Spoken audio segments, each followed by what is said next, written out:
How many times have you looked for a retracement play that looks just like this, where you have a market structure shift, fair value gap, and now we're looking for the retest for the market to head lower, only to get stopped out just like this, which ends up leaving you like this and your computer screen just like that?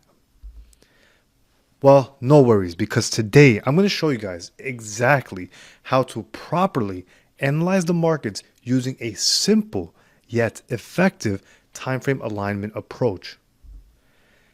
And this is the same time frame alignments that has gotten me results just like this, with multiple payouts across multiple different firms. Now, let's go ahead and let's begin. First, we have to understand time frame sequence.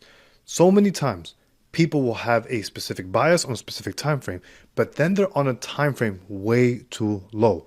For example, if we go back to that first slide, most people will look for like a 5-minute confirmation, but then they're trying to trade a daily bias.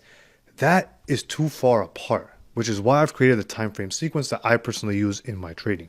So for example, weekly bias, right? If I have a weekly bias, I'm going to be looking for a daily or a 4-hour confirmation. So many people, if they have a weekly bias, or maybe they're trying to go down to the 1 hour, maybe they're trying to go down to the 15-minute, it's very difficult to time that low of a time frame using a weekly bias, which is why I focus majority of the times on the daily and the 4-hour confirmation. Same thing with the daily bias. If I have a daily bias, I'm going to look for an H4 confirmation. And if I have a 4-hour bias, then I'll use a 1 hour or M15 confirmation. This is my time frame sequence. If I have a daily bias, I do not jump into the 1 hour or M15 confirmation. I need my daily bias to be present. I need to see my 4-hour confirmation.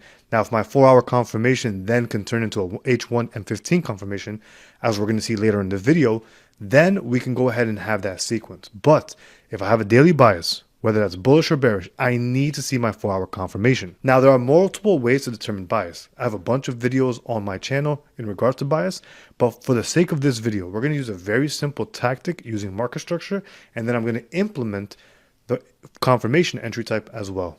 And then we're going to put these two together in examples on TradingView. Now, as we all know, this is the very base level of understanding market structure.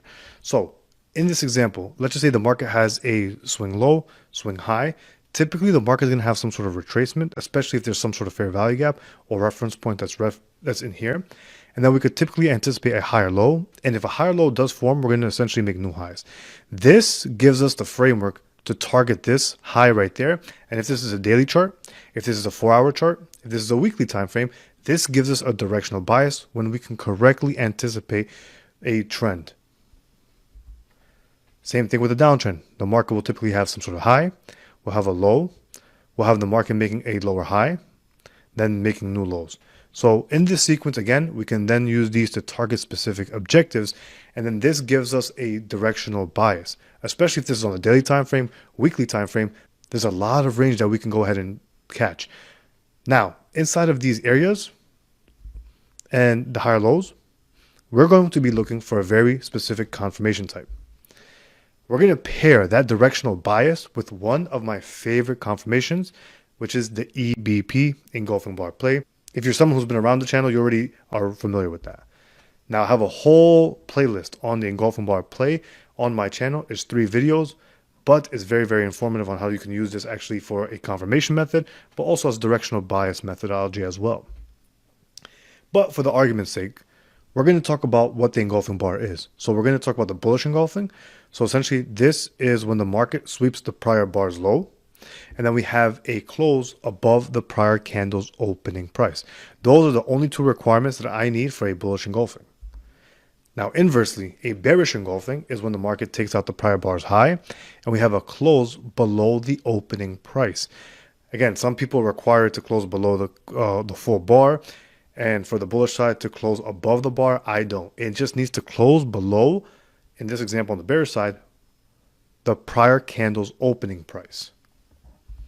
Now, I'm going to go ahead into TradingView and we're going to pair these two together and we're going to see how we're going to use the higher time frame bias with using a very simple market structure and then how we can use the confirmation entry with the EBP together to create a full trading system that you can use starting today. So I'm going to show you guys a breakdown on the S&P 500 and we're going to start off with the weekly time frame. Now, for the sake of this example, we're going to be using this top-down analysis sequence that we just talked about. So we're going to have the weekly bias and then we're going to look for the daily and 4-hour confirmation. Now, for entries, typically, if you're using a weekly bias or using a daily bias, as we talked about, we can just stick on the 4-hour. Now, there is a way to go from 4-hour to even lower, but for the sake of this video, I want people to just stick to the basics, because if you can stick to the 4-hour and develop that skill, you can then later on use the 4-hour confirmation to go down to the 1-hour, to go down to the M15, but I will use that in a different example. Let's break down this S&P. So we have this current impulse where the market has a swing low, we have an impulse push up, and we form a swing high, as we're going to see in here. Now, on this current impulse leg, we do see that we had a bearish fair value gap that was inverted, and now we have essentially a balanced price range of price at this level. Now we understand on this impulse leg, with this change in state of price, because this bearish fair value gap was inverted, we know that this is going to be a very logical level where if the market were to trade down into it, that we can look for a potential bounce. Now we're going to play this forward, and we're going to see how ultimately the market hits this area on the weekly time frame. Now, once the market hits this level, we know that in terms of this impulse leg from swing low to swing high, if the market has a bullish push up, we can look to target this high because it's going to be our higher high point. Think of like the basic structures. We have a swing low, the market forms some sort of swing high in here, and then what we're essentially looking for is a potential higher low, and then the market makes new highs, right? The basics of a bullish trend. So understanding the very basics of market structure, we can then look for the market to head up higher. Not only that, but we also have this area in here that we can look to potentially target these prior lows, just in the event that the market has an impulse push up, and then maybe we start to consolidate, or maybe we just start to fade off in general. So let's go ahead and actually let's break this down further. Now here we have the market hitting this level, and just a side note, typically, when the market's a higher time frame key level, just like in the example we talked about in the beginning of the presentation, what most people see is this current structure. When they look for a potential retracement, now this becomes less probable, and it becomes less probability that the market will have some sort of continuation lower without some sort of headache. Because the reality is this: once the market hits a key higher time frame level like we did here, this pullback now becomes pretty dangerous. The market forms some sort of swing low, and we can start to see that the market consolidates, or we start to rip higher. Now again, knowing that the higher time frame bias based off the weekly time frame is bullish, we are going to start to look for signatures in price on the 4-hour time frame or the daily time frame for some sort of confirmation. So we're going to play this forward, and we're going to go ahead and see how the market operates.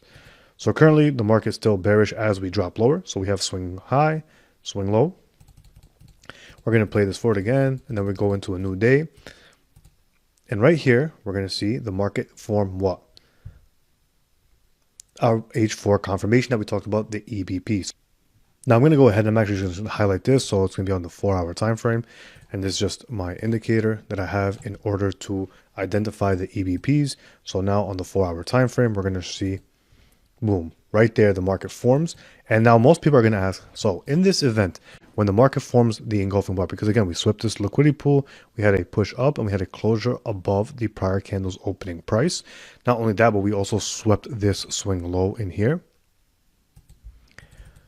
And we retested that higher time frame level. This is why I need to use the confirmation within a weekly bias or a very key higher time frame level. Now, when the market hits that higher time frame level and we also sweep liquidity, this gives us confidence to look for an objective to the upside in this example. Now, we obviously have the higher high that we look to target in here, but even if, let's just say we want to target maybe this order block,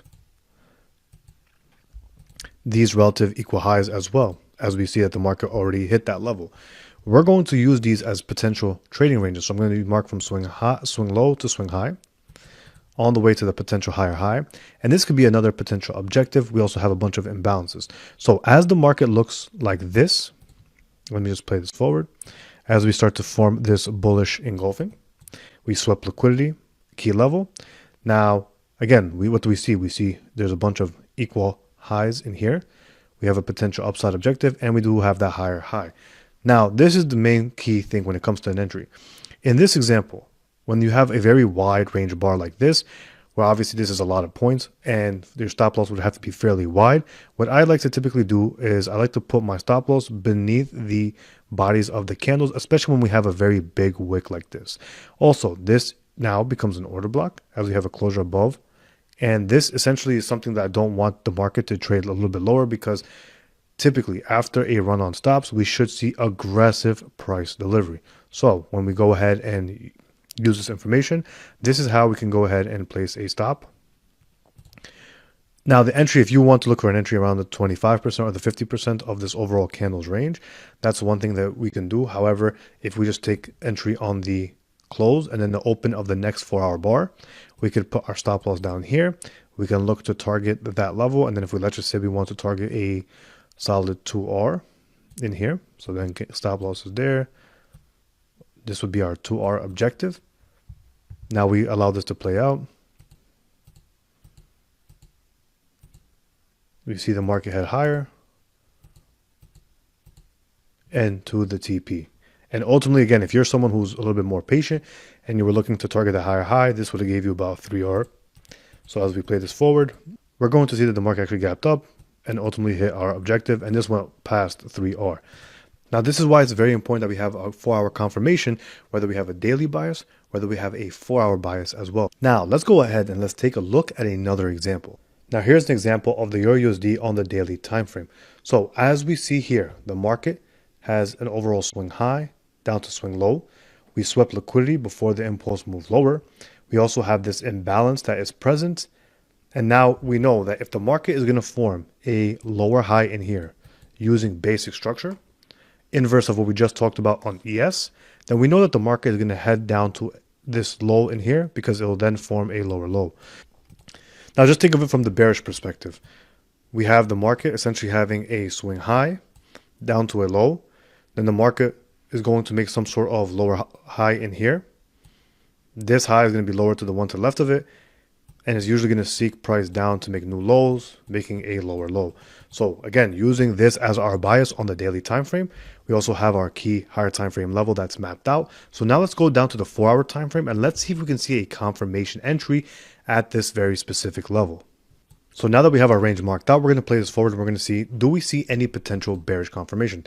Now again, guys, for the example of this video, I'm going to use my bearish confirmation as our engulfing bar. So we're going to see if we see something like that once the market forms.